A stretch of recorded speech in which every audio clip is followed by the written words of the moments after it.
everybody, what's going on? Today we're going to take a look at Ravenna. She is one of my favorite champs so far. I haven't had exposure to all the champs in the game yet, but of the ones I've pulled, she has been a lot of fun. I decided to invest really heavily in her on the banner. So we've got her up to Immortal. We've got some decent gear on her.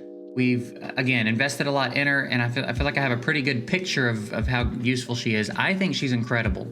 She is just chaos, man. Heavy AoE damage and just very chaotic. So we're going to take a look at her, talk about her skills, how to gear, all the aspects of using her, and then later in the video we'll take a look at a little bit of gameplay with her, okay? So let's run through her skills real quick. Her passive, basically every time she uses a skill, her damage is going to go up. Every time an ally uses a skill, her damage is going to go up. And then with the talent effect, it just ramps up even more, okay?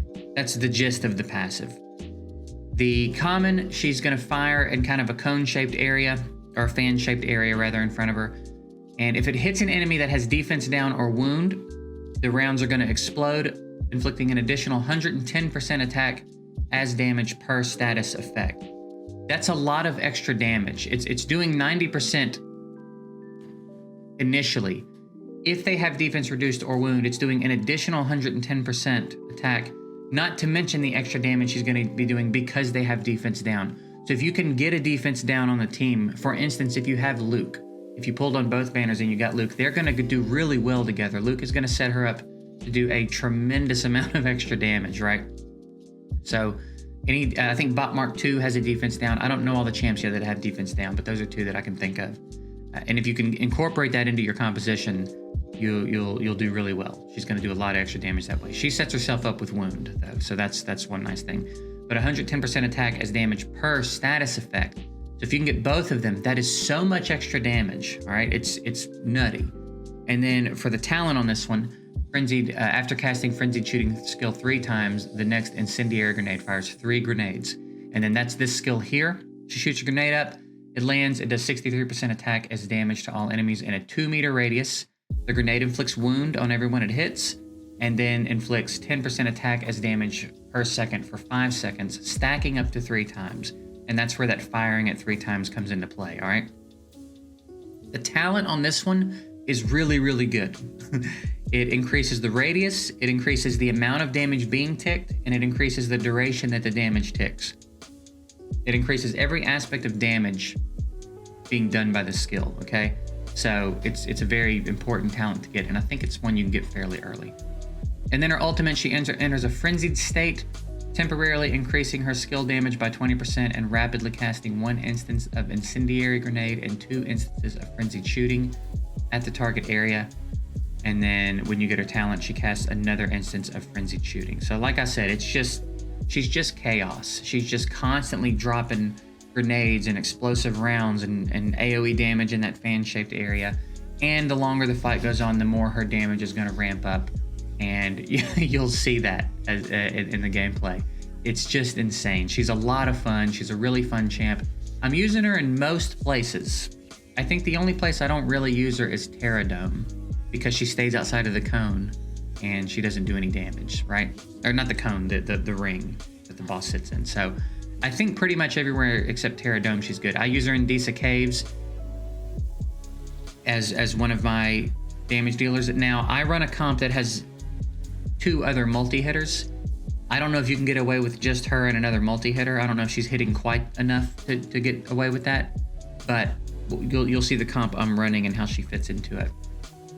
And then the Cinsaro Marsh, she's fantastic. She's deals with the green spiderlings and the other spiderlings very effectively, and she can do a lot of damage to the boss as well when her ultimates are timed appropriately. So I recommend that you leave her off of auto, and you'll see that again when we do our run in the Cinsaro Marsh later in the video. So as far as talents go, I think max every one of her nodes. You can skip maxing the HP and defense ones, but everything else she benefits pretty heavily from. The rest of them are attack, and then this one's crit rate. So she's going to get a lot of attack from her talent tree if you want to invest in maxing them out. And then, of course, all the big nodes are worth getting. So I have skipped the HP and defense for now. Maybe later, if I have a surplus of the materials, I'll come back and throw some into those as well, but I'm not particularly bothered by it. For exclusive, I think it's worth investing in. I think she gets some really good perks from this. Exclusive investments are heavy, so you need to be real sure that you want to upgrade the exclusive on a particular champion, because these resources are some of the rarest in the game so far, I've noticed. So be real sure. I'm investing pretty heavily in hers and Taylor's right now, and then Serena as well. Which actually, I think I can go ahead and put some into Serena. Yeah, we got a few more from the event. So getting her to 10 is going to be great. Anyway, back to Ravenna. As far as gear for her, I have her in a crit damage set, a crit rate set, and an attack set. All of these sets are good. There's no thumbs up on the attack set, which I find odd because, of course, she's a damage dealer. The attack set's going to serve her really well. So there's no thumbs up on it, but I still think it's a good set. You're basically building her like a standard damage dealer, and if I'm not 100% sure, if I'm going to be honest, about debuffs and status effects and stuff and the way accuracy impacts. As far as I can tell, she's landing wound a lot, and I don't have a ton of accuracy on her. I don't know if things like wound are going to require accuracy. I've got to dig in and find all that out. So we'll keep you posted on that. I can tell you I have 12 accuracy on her, and I feel like she lands it. So, you know, if you want to try to squeeze some accuracy in on the substats, go for it. I would not go main stat. I would not go accuracy set. I would not sacrifice the damage that you're going to get from pairing up crit rate and crit damage and attack sets for accuracy. Because even if, like, it is a lot of extra damage and it's important, but I think probably the better alternative to that would be to find someone that can just bring defense downs to the fight and let them do it and let them set her up. And then later, when you can comfortably get accuracy on her, assuming it's required for wound, then do it and then ramp the damage up even more by having double status effect bonus. But I wouldn't sacrifice it early on. I think early on it's better to just pump up her damage, let her ult be crazy, let her DPS generally be crazy, okay? Bottom row, attack, and crit rate or crit damage. In a perfect world, you get to go crit damage here. I don't happen to have crit damage, do I? No, not yet. In a perfect world, you go crit damage here and you find your crit rate elsewhere. I haven't gotten good enough crit damage gloves to put on her here yet, but in a perfect world, you're going attack, crit damage down here. And then in your substats, you're looking for as much attack percentage, crit rate, and crit damage as you can.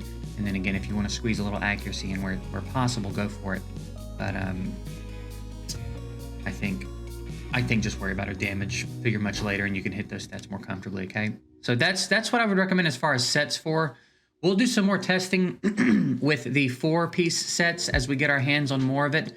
I have some speculations about some sets that are going to be good, but I really want to see them in action before I just decide that I think they're good. For example, the Gluttony set. I think the Gluttony set is going to be a pretty ridiculous set on everyone. It increases attack speed and increases basic attack damage. I think it's going to be a really solid set, but I'm going to need to see it in action before I really give a verdict on it. So we're going to hold off on 4-piece sets. It's probably going to be a while before a lot of us have a lot of viable 4-piece sets anyway, since you only get it from Ancient Altar and you only get to do that 5 times a week, right? It's probably going to be a little bit before we have some solid sets. So for now, stick to crit damage, crit rate, attack sets, attack, crit rate on the bottom, crit damage when you're able to do it. But I wouldn't go crit damage. Here's the asterisk on that. If you've got 10% crit rate, don't go crit damage. If she's only critting 10% of the time, it's not going to be worth going crit damage. So you're only going to want to go crit damage here when you can get her to a decent amount of crit rate. I think for the sake of being reasonable, anything over 40, sure, she'll crit a little less than half the time. So I think you'll get something out of that crit damage. In a perfect world, you're above 50 and even pushing beyond 60, 70 as you're able to, but that's going to be a little bit later as you start to get more gear on your hands on more gear, okay? So don't go crit damage if you don't have any crit rate, because then it's a wasted slot. You'd be better off going attack, honestly. If you go crit damage and you've got 10% crit rate, you'd be better off going attack. So don't go crit damage here unless you've got the crit rate from other places, okay? And you can double up. You don't have to do one of each set. You can go all crit rate, you can go all attack, you can go all, any combination of these sets I think is going to be effective on her, okay? Now, as far as like what to pair her with, Rhoda's her commander, and there's really no other option. Rhoda's going to be her commander. So what you're going to want to do, I do have a guide on commanders. If you want to understand the details of how the commander system works, I'll card to it up there. You can tab that up if you want to reference that. But she's going to be the commander. She's in here as the list of recommended heroes. She's the commander that has a possibility to roll Ravenna right here. And that's, again, perfect world. Probably going to take quite a bit of rolling to make it happen. But when it's going to be real nice for me when I get a Rhoda that rolls something for my Ravenna right here. That's going to be really nice. And then, again, I don't even know what all is possible in these spots, to be honest. I've asked. I'm trying to figure it out. But anything that's going to bump attack for your Ravenna. So attack for your energy champs, attack for your middle row, which is generally where I put Ravenna. I tend to put her in the middle row. Anything that's going to bump her attack is going to be an excellent way to go on your commander. But again, earlier in the game, just get a Rhoda, because even if Ravenna doesn't show up here when you roll, she's still getting perks. She's still being affected by Rhoda being in the battle. It's just when you get a Ravenna here, she's going to impact it even more, okay? So that's it. There's really no other commander I would say to use with Ravenna. So, and then prototypes, again, it's very hard to just say like this one. Your prototype inventory is going to vary greatly. I will show you what I use with her, but it's very difficult to go through them and just be like, these are the ones for her right now. I think generally anything that's going to affect anything that glows over her, which we don't even have any that really affect her right now. This is a pretty good one. Power Word Pain. When an allied energy or hunter hero hits 3 or more enemies at the same time with an energy skill, they shall gain an additional 20% damage dealt by their energy skill until the end of battle. This one's pretty strong. Actually, I should probably be using that one. I think I use this one to ramp up my Taylor's damage, but I should probably be using that one, especially since it's level 30 now. So, Power Word Pain, of the ones that I have, is the standout for her. But again, I don't even know how many prototypes there are in the game yet, so it would be very difficult for me to run through them all and try to recommend them to you. We'll do a Divine Prototype guide later on when we have more information on that, and cover it that way, okay? But that's it. We talked about her skills. Again, as far as where to use her, I think literally every single place in the game she's viable except the Paradome. I don't think she's good in here. She's not going to get inside that ring. She's not going to be able to do any damage. Deesa Caves, she's very good for me. You'll see. Cinsaro Marsh, she's very good for me. Soul Mine, Rift, Wasteland, Arena, she's fantastic. She does good damage for me in Ancient Altar. I ran her in Guild Boss a little while ago. She did good damage. Actually, we can go check that. Let's check our Guild Boss damage before we jump over and do gameplay. Let's see what kind of damage she put in for us. So I did 17.1 million, and Ravenna did 6.1. So she's right around with Taylor. And again, she's designed to do AoE damage. Taylor is designed to do single target damage, and she's still pretty close to him in here, right? So I think that says a lot about her damage output, right? So anyway, now I'm probably going to turn off the camera. I'll talk over it, but we're just going to watch a little bit of gameplay of her now. You get to see her in action, and I'll talk about the places I'm putting her and the things I'm doing with her, and some interesting things to keep an eye out for as it plays. So we'll be back soon. All right, so first thing we're going to do is take a look at a quick arena fight. You see, I put her in the mid lane like I said I tend to do. Whoever you put next to her is going to get a bonus. I was trying something out with this one. I threw Sorietta in. Usually I will put Taylor in there with her because he'll jump back but still get the bonus from being in the same row as her. And then I just have Liren in the back as well. But I figured we'd throw Sorietta in and try something here. It almost did not go our way. So I'll probably stick with the old comp moving forward. But to give you an idea, this is top, I think I'm like rank, I don't know, 20-ish, 15-ish somewhere. So it's still pretty high level arena. And you see, so you get to see how she's performing at like higher level arena right now.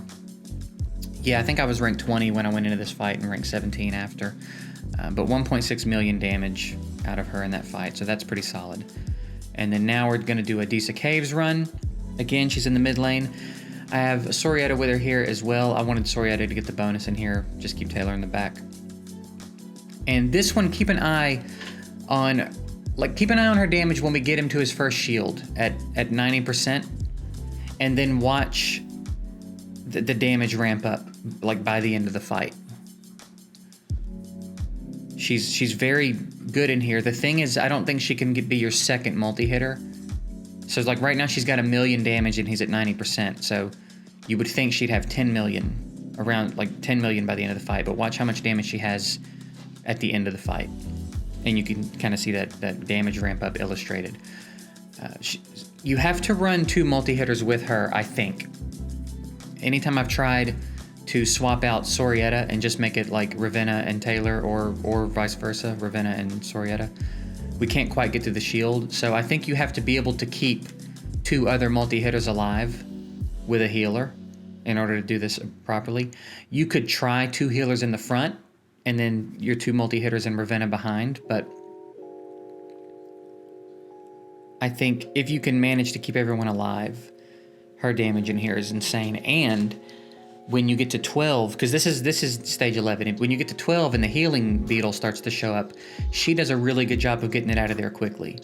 Her AI will focus him straight away, and she'll get him out of there before he can really be too much of a problem.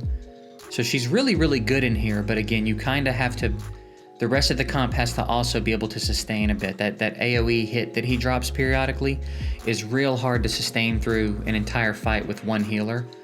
So I'm hoping as my Serena gets stronger, maybe as I get her exclusive weapon up a level, or up to rank 10 and increase her healing output a bit, maybe we can sustain through it, because we're real close to clearing 12, but not quite there.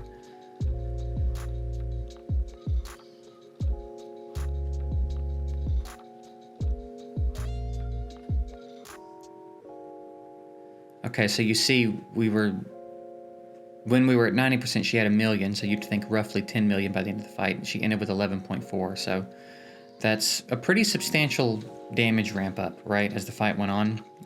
And that's a pretty quick run for 11, and that's because of her. She outdamaged Taylor there because of her damage ramp up, I would say. And then here's a Cinsaro Marsh run. Now in here, it's a good idea to leave her off auto, and I do the same thing with Taylor. I like to pull Taylor in behind Artis, and I try to center him because I feel like he does a better job of focusing the middle boss if you center him. And I put him not directly behind Artis, but spaced back a little bit. Seems to be a safe spot for him to still do good damage. And then with Ravenna, you have to kind of gauge. The more ults you can pump into the boss, the better. However, you have to deal with those green spiderlings, and you don't want to get caught with your pants down with the green spiderlings having just burned an ult. So you got to kind of be careful about how you use her in here. But if you use her patiently, like if you're effective in the way you use her, she is nuts in here. She can make this run so fast. I thought I was going to have one of the fastest runs when I finished this, actually, but we're still not quite there. But you see how we just took out those green spiderlings. She can take them all out with 1 ult, but you just have to make sure that you're using them appropriately. And then there, I thought it was a good idea to get rid of those spiderlings before they come, behind us and do damage to our back line. So maybe, I'm sure when you get her strong enough, you can just leave everyone on auto and it'll be fine. But she's going to be much more effective in here on manual. And you see the damage is just crazy. Over 12 million damage in there. So she's very effective in this dungeon as well. And real quick look at the damage comparison. Just popping off, dude. And that'll do it. That's our guide on Ravenna. I hope that I covered everything. It's the first champ guide I've done in this game, so hopefully we covered all your questions. If you do have any questions, please drop them below so that the next champ guide I do, I can be a little bit more efficient, perhaps. I don't feel like I missed anything super important, but again, it's the first one I've done for this game, and it's the first one I've done for this kind of game with all of these different systems for a particular champ. So again, if you have any questions, if you feel like I didn't answer anything, please just ask me in the comments, and I'll do my best to answer them. And then in the next follow-up guides we do, we'll see if we can't cover more bases and be more efficient. But that's it. Hopefully this was helpful if you got a Ravenna and you're wondering how to use her. So that's it. I'm gonna get out of here. Appreciate you guys watching.